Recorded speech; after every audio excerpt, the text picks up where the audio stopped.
Hello, friends. This is my friend Daniel, and he is. You're probably not gonna want me to characterize you as a knife expert, but to me, you are a knife expert, Knife enthusiast is definitely more knife accurate enthusiast. for sure. Uh, And but I've learned so much from you, and I feel like there's some stuff that maybe isn't represented enough on YouTube about just basic knife use and safety. And I thought agree. Yeah, today maybe you could show us some basics, so someone gets a knife yeah, for the first time in their lives. This could be a kid, but often it's an adult. It's yeah, starting out, and for sure. Especially if you're getting new into like say bushcraft and stuff, and you want to get a knife, and maybe you're not even really concerned about getting like an expensive one. You've already got a good one, even if it's cheap for whatever purposes you need, but you don't know how to use it because you've just never been taught. And most of us have never been taught how to adequately and safely use our knives, especially in the woods. I think for me, so when students come to ReWild U, I'm trying to teach them some basics, but I feel like watching you that I have a lot to learn just from you, even Oh, about the basics. So let's learn together from Daniel, and this will probably be might be a little bit longer video. Settle in with us. We're gonna have fun. It's gonna be good. All yeah, right. I'm excited.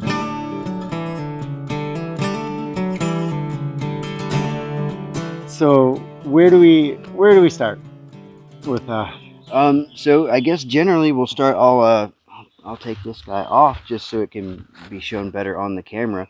This is a bit of a different way that I'm carrying it, and we're not really concerned about that. But it is a fixed blade knife.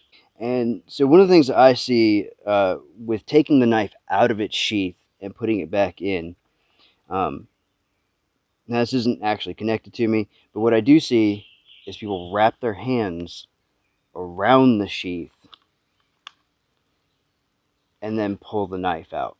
So instead of grabbing all the way around, because you do run the risk, especially if you're new, of slicing through your sheath, especially if it's made of leather, and cutting into your hand.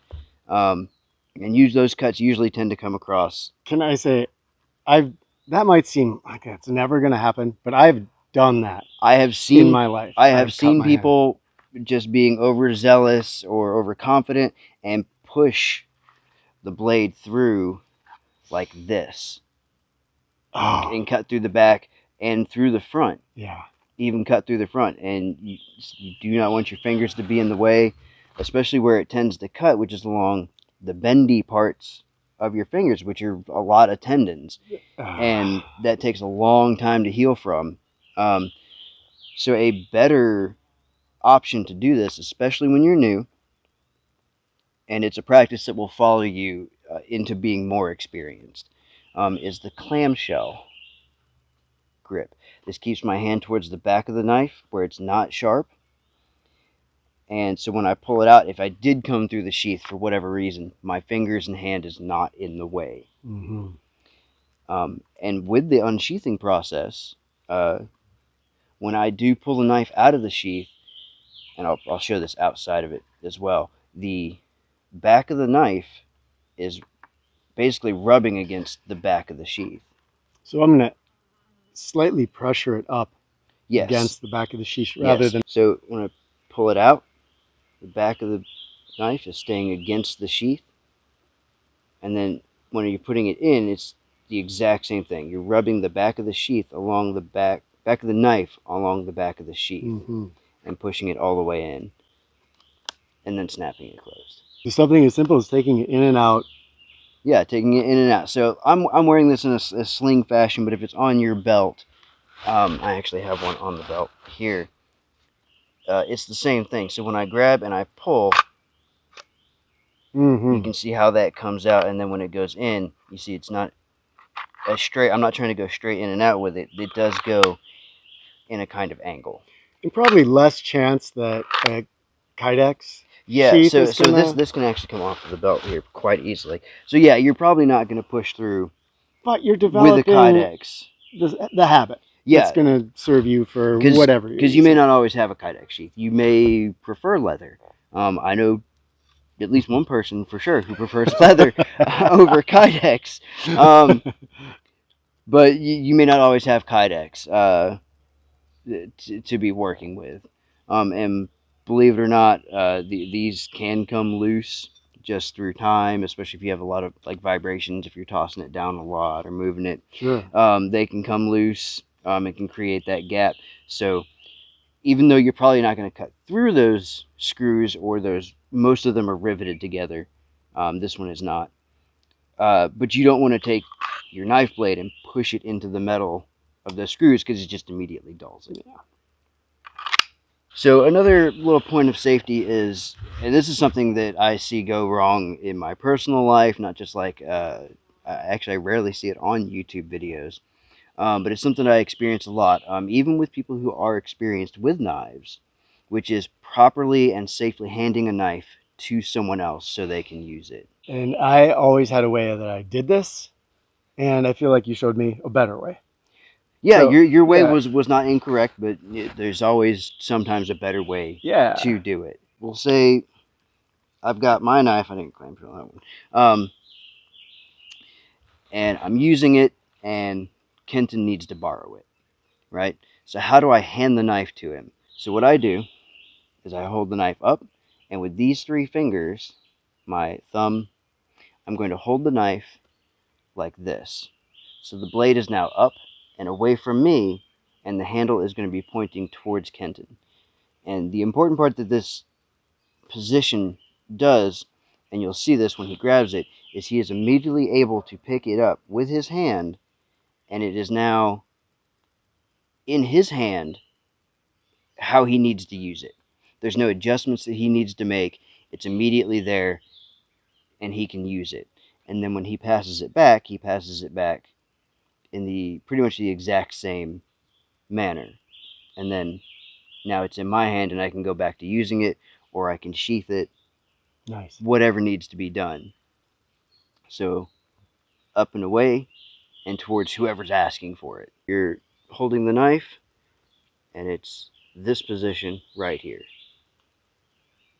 These three fingers. And I have it. And it's important to note that here I'm not dropping it.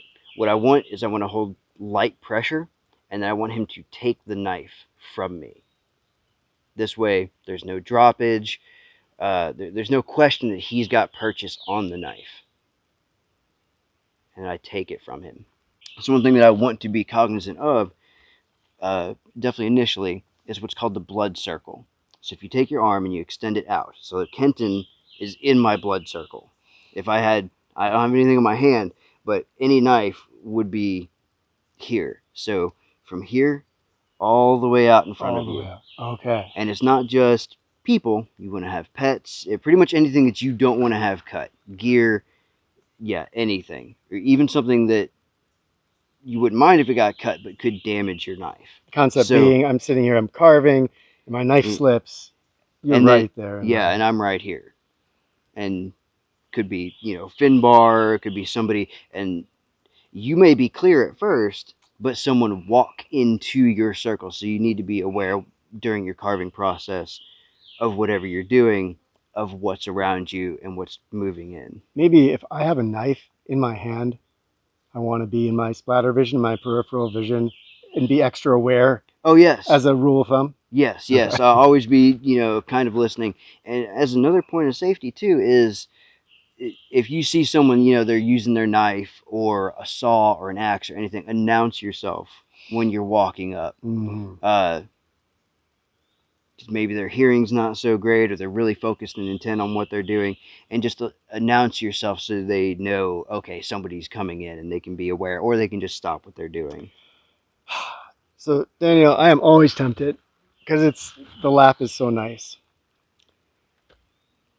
to sit here and carve right here on your leg. It Yep. is a very convenient table, I would say, because it's right there, and this is another great point of safety, which is called the death triangle, and I can actually just stand up and show this. Yeah. So I can stand up on the log, it's fine. Yeah. Okay. So the death triangle is going to run pretty much from your belt line down your legs, down to your knees. You can get cut farther down than that, but this is typically where people tend to get cut. And that is your femoral artery. Femoral artery, however you really want to pronounce that. How long is it going to take me? To bleed to death, if you sever that, you're not making it out of the woods. Because you'll pass out from blood loss It happens pretty quick. before you're able Yeah. to get to help. It'd be your last adventure if you sever that out here. And yeah, you do not want to cut on your last. I mean, I will say, like, if you've got a cutting board, okay. right, and you're not doing a lot of pressure, like you're not chopping, you're not really trying to cut if you're like out here and you're processing some carrots or potatoes or something, you're making a stew and you've got it on your My lap. wood is a shield. The wood is a shield. You're not cutting the potato on your leg. You definitely don't want that to go straight through. But probably better yet if I just squat or is to squat or stand, or like we're sitting on a log. You can use that in a kneeling position for sure. It's so tempting though. I mean, I have to admit I've done that so many times. And then if I have leather pants on, I'll feel like I'm gonna be okay. But even a sharp knife is gonna go through that, even that thick brain tan leather. Yeah. And yeah. Quite easily. Quite easily, actually. Yeah, with the amount of force that you would actually push into it with. Yeah. How about some basic use of the knife? I mean, I've got this knife, and I just think I'm gonna. So here's my overcompensation. This is actually a gift from Daniel. He can't prove that. So, I mean, what do I do? Well, let me just cut to it and say that when students come, I see people all the time just pushing straight in. They're trying to cut a notch, for instance, and they just try to push into the wood and get kind of frustrated. Yeah. With cutting pretty much anything, the important thing to remember is that any knife, it slices. You're not trying to chop through this or just straight push through. You want to pull as you're pushing. And that's where you get those nice smooth cuts. And always remember that you're not really trying to remove a whole lot of material at once. There are different cuts for that. But just little bits at a time. And as far as like notch cutting, like say we want to make a stop cut, it's best to rock. Wow, look at that. Yeah. The knife. And then I can slice. And then if I need that to go deeper, if I'm making a notch for a trap or a pot hanger, but my actual cut is a slice. This is just rocking the blade. And I'm not actually putting that much force on there. I'm letting the knife do the work. And you got it's shallow, but. Yeah. So, and that was just in the forehand grip, but regardless of what grip you are potentially using, it's still going to be in a slicing manner. And if you've ever cut vegetables, you don't chop tomatoes, you slice tomatoes. Because you try and chop a tomato, it just squishes, right? It becomes ketchup. So in any capacity that you're using a knife, it's going to be in a slicing manner. How about care of my knife? So I've got a new knife. Maybe I just got a more. Maybe I spent a little bit more. And how do I take care of it so it's going to last me for years instead of be like that one you saw up at the ear that was bent almost in half? Bent and rusted, yeah. So a little bit of a kind of a misconception that I do here, especially with like the stainless steels. No steel is truly stainless. They will all corrode. They're only corrosion resistant. So a good practice with any knife, whether it's not a stainless steel, kind of a high carbon steel, which Yeah. is its own misconception. But regardless of what kind of steel it is, you want to make sure that you keep it dry. If you're out, foraging and or you're building your camp, anything that you're doing like there, it's fine for it to be doing that. You just don't want it to sit overnight being wet. So a good practice is to always dry it off. Don't think it's a stainless steel that Yeah, it's going to be it immune it, to. it will it will corrode. If it's a knife worth using out here, it will corrode. There are some that are just insanely difficult to get them to corrode. Mm. I'll throw out a knife steel here if that's Sure, fine. yeah. H1 steel is a tool steel, is a very, very soft steel. But you find those in dive knives Oh, because they're into such a corrosive environment, such as the the ocean salt or a water. sea, salt water, and stuff like that. But they're incredibly soft, so they dull very, very fast. So they're not very useful out here Okay. because you spend about as much time sharpening it as you would be using it. It's funny. I used to have a dive knife. I did more scuba diving, and I just always remember it being dull and couldn't figure out Because it's a very, why. very soft steel. Yeah. Huh. If you think about using it, it dulls Yeah. essentially. Yeah, but H1, like I said, that's a good. But and it will still corrode. It can still Yeah. corrode over time if it got left like a diver dropped it in the ocean. It eventually is going to corrode. It would Okay. just take a longer time for that to happen. Sure. Okay, so I talked about the different grips kind of briefly when I was saying, well, it doesn't matter what grip you use, Yeah. you're going to be using a slicing cut. So some of the other grips that are useful that you will find that you'll, especially, I don't even want to say if you're new to bushcraft, these are pretty much the basics of any cuts that you'll be using. And if you are doing bushcraft, survival, stuff like that, if you're crafting stuff, you are going to be using at least one of these three grips. I can Okay. pretty much guaranteed. The first one you've already seen is the forehand grip,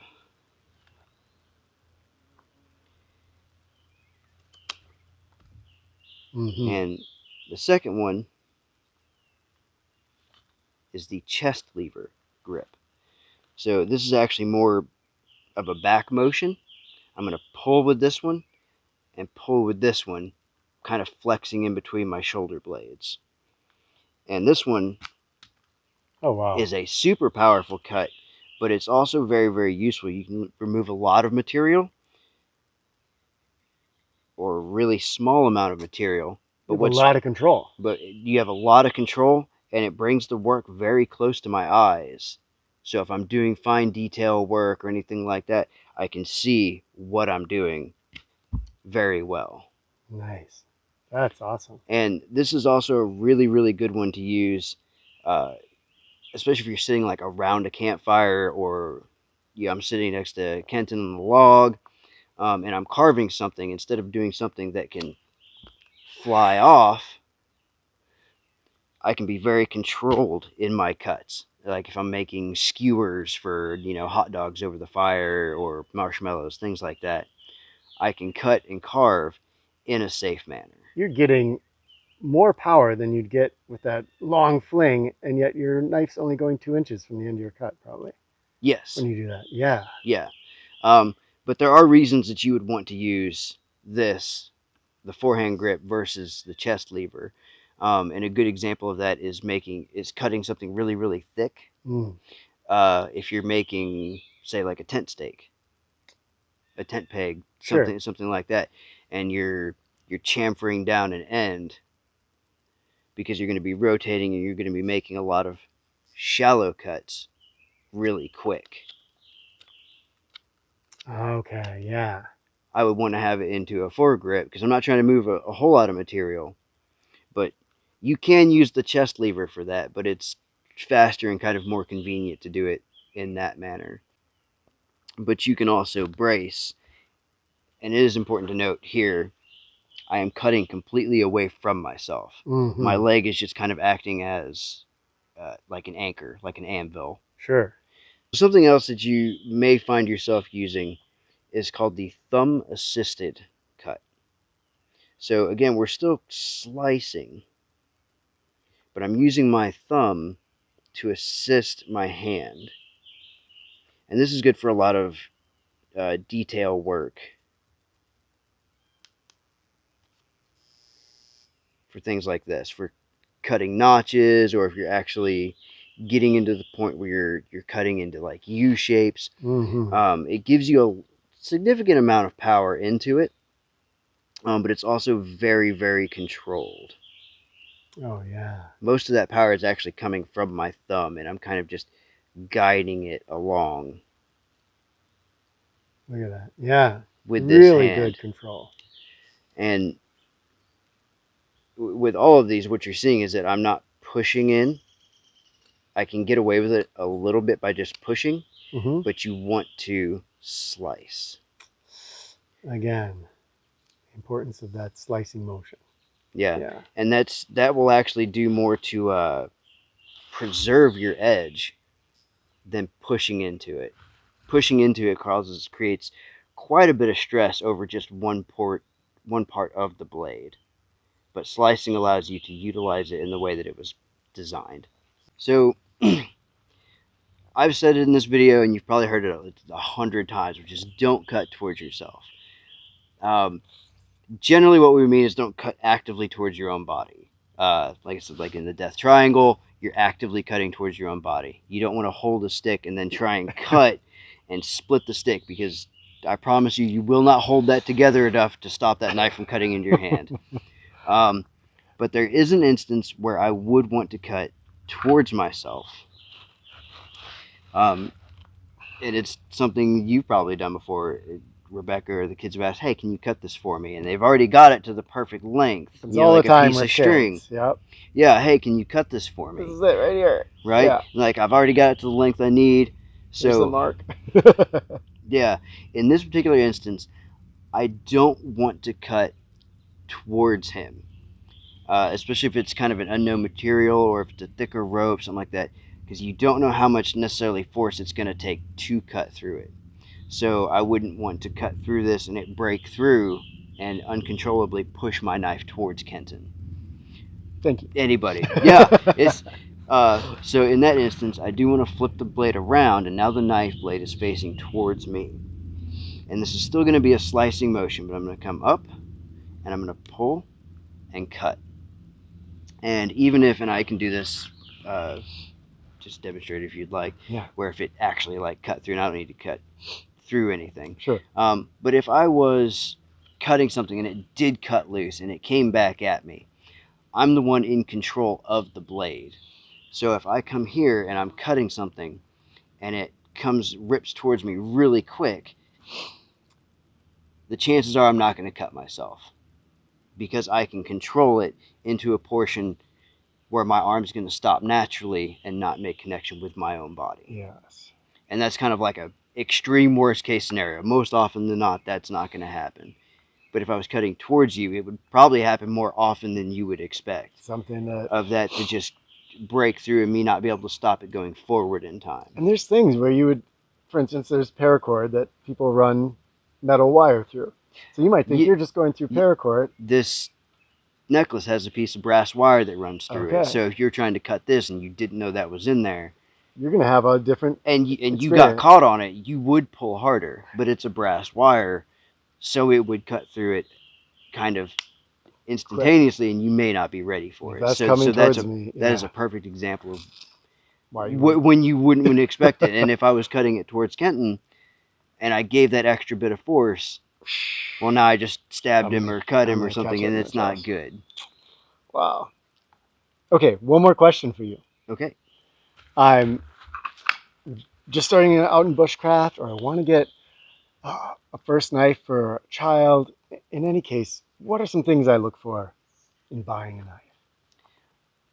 Okay. A first one. Yeah, so a first one, especially for, bushcraft, is an excellent question. I don't recommend going towards expensive knives, because one, you're gonna make mistakes with it. If you cut into the ground, I will say accidentally, or you're learning how to sharpen and it's a new knife and you're kind of messing up the angles and stuff like that, you're going to feel less bad about that if it's a cheaper knife than a more expensive one. Yeah. Of course, we can name drop Mora. That's like the classic one. Is that what you? But I Is would that what you recommend? but I would absolutely recommend a Mora because they're cheap, but they're great quality for what they are. Yeah. Um, there's a lot of different things you can look into. Like they'll say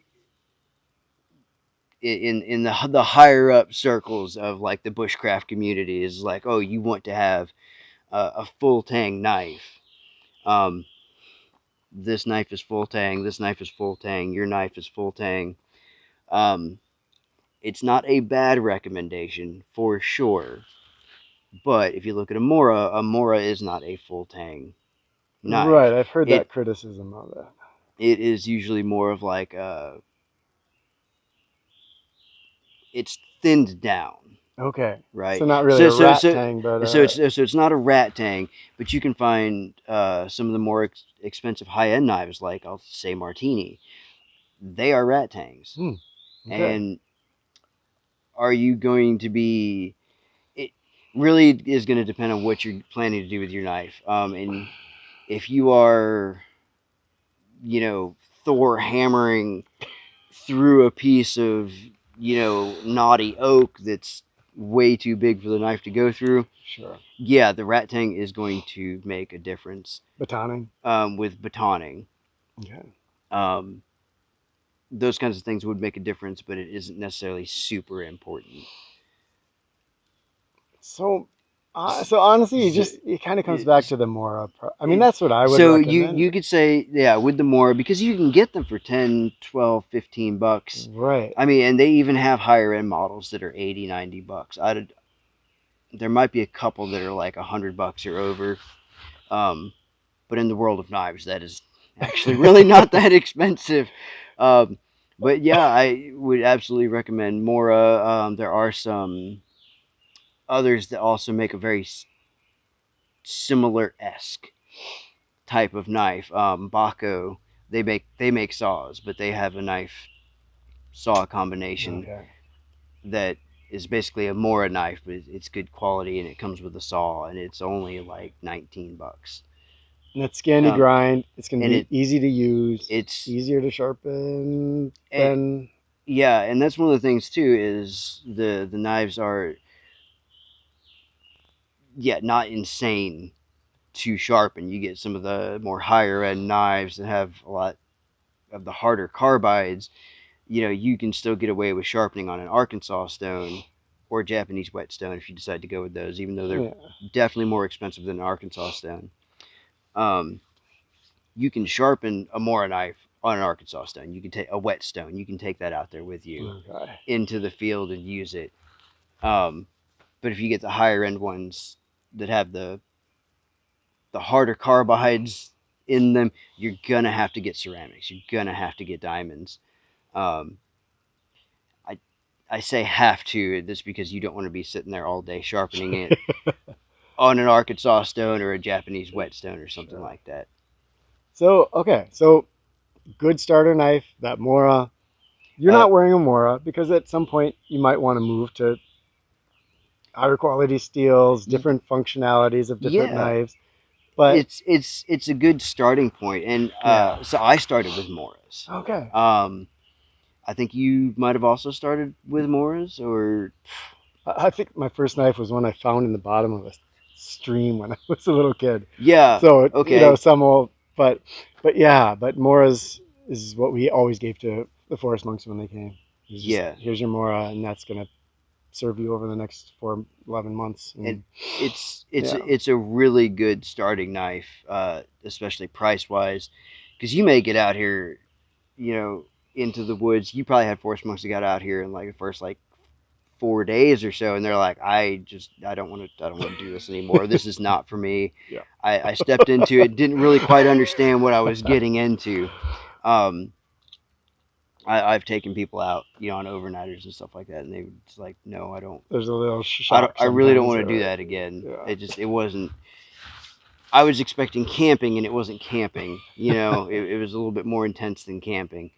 Uh, but yeah, it's a good starting place, because then if you decide that you don't want to do it again, or you really don't like it, um, you didn't spend that much money. It wasn't that big of a loss. Yeah. But on the converse side of that too, is you do like it, right? And you keep a bag together in your truck or your car, or at home, and you're like, I feel like going out for a hike. I'm going to do an overnighter.